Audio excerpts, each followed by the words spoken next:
how far, let's say, India has taken the whole things into that situation, or how far the media has reacted, and also the political establishment within India, whether they have unitedly has come together as a nation, or do you see there are very different views how to deal with the situation?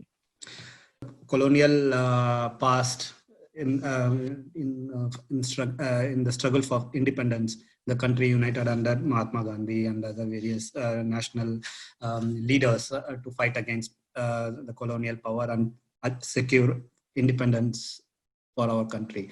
So in that aspect, if it comes to the country, the nation unites.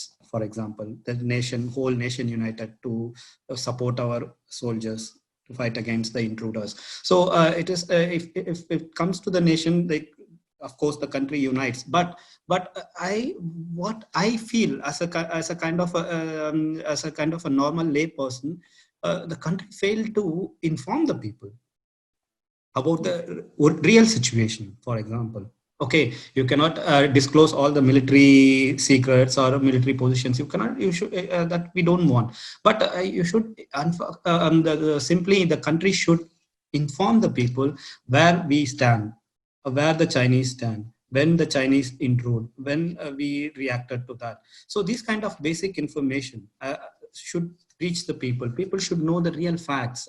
And what I observe after you spoke about this topic, I have made some research in the Sino-India standoff.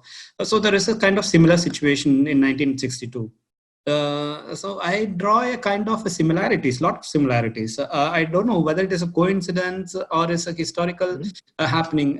Like 1962 skirmish, if you remember, it is also started like this: boundary issues, skirmishes between PLA and Indian forces, and there were deaths on both sides, and then there were a lot of misunderstanding between both the sides. There was a communication gap. I've seen many articles on these things that the Chinese side couldn't interpret the Indian intention, and the Indian side also couldn't interpret the Chinese intentions. So there was a kind of cultural lack of a cultural understanding between the two cultures, and the understanding of each other intentions was missing around that period. And then after that, in 1962, there was a huge Cuba crisis, you might be knowing. So Cuba crisis, both the USSR and the USA and the whole Western world were involved in that. And there were the Sino-India standoff was merely a kind of small incident in comparing to that Cuba crisis. So now we face the COVID pandemic crisis, and the Western countries, they are busy in fighting with that thing. And in front of that, this crisis is like not much more than fighting of COVID. And then we have a kind of... So, Saravanan, just one point. I think you, if I rightly understood, are you saying that it's a very calculated action from the other side? Yeah, that's why you say the similarity. My analysis are going like this. Like, see, there is one more thing. 1961, annexation of liberation of Goa, which does not do any kind of good appreciation from Western countries, especially USA. They were against the annexation, liberation of Goa. So likewise, we have last year, you might have been knowing 370 abrogation of status to Jammu and Kashmir, and then CAA. There were a lot of protests going on, and the Western countries, the USA, Senate, and the Democratic Party, they have expressed displeasure over India's move. And some of the countries, okay, they have not openly criticized India, but they have relatively in a softer voice expressed their displeasure of these measures by the Indian government. So it is like 1961 liberation of Goa, and we have this Kashmir thing, and then 1962 Cuba crisis, and we have a 2020 COVID crisis. Preliminary incidents, the preliminary skirmishes between Chinese forces and the Indian forces are also the same pattern. Like it all depends upon the assertiveness of Indian side too, because Chinese government always analyzes the weaknesses first.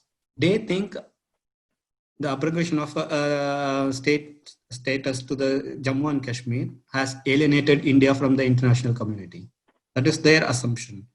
And then the CAA protest has like weaken the central government. I mean, the current central government. So they are in a situation like they have been alienated from the international community. I mean, more kind of informal warmth coming from India has been seen as a sign of weakness by Chinese side. They want to demonstrate their power, and of course the growing proximity between US and India, that also alarmed because of their moving away from USA. So it has also created a kind of warning signal. Last point what you made, I think it's very significant, where you said that USA is trying to use this situation, or observing the situation carefully and trying to, let's say, use its own problems with China, and telling, look, we are having our problems, you are also having our problems, so we should partner more, let's say. Yeah.